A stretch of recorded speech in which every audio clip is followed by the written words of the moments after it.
To further expound on this whole situation with like how things are being rebranded directly in front of your faces and y'all be signing up for it, you don't even get it. Rebranding things is perfectly fine. It's a part of evolution. I'm not shaming these companies for finding a way to survive in the paradigm. That I'm not. You get that. You know what I'm saying? At this point, I'm on my seventh nickname. You know what I'm saying? Who are me to get upset with someone rebranding something? However, it's the fact that they've swindled everyday people into doing all the work. Because when you go on Amazon, you're not buying from the corporation who has made the product anymore. You're typically buying from somebody who has stockpiled it in their house, or somebody who is, what is it called, drop shipping or whatever the case may be. You know what I'm saying? And again, don't get me wrong, it gives people the opportunity to be their own entrepreneurs and things of that nature.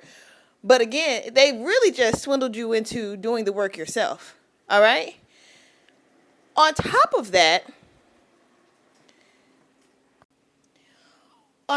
these companies have found ways to manipulate the situation. So, like in the city that I live in, we have Cox Communication, which is also known as Comcast, which is also known as some other various different things in other places in the world, right? Our city, Norfolk, Virginia, was primarily Cox Communication. It don't matter if you want another provider. For the longest time, we barely had ability to have satellite, right? All you had in this area, if you wanted cable, was Cox.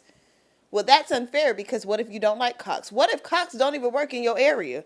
Because that does happen, right? They're like, oh, just get an aerator or something to enhance the signal to your home. Oh yeah, I'd love to put a little bit of radiation in my house because y'all didn't wire y'all network well. Like, what the hell? So mind you, now all of a sudden we're getting FiOS. FiOS goes under the ground versus over the ground. There's a lot of backwork here. But the point of the matter is, it's perceived choice.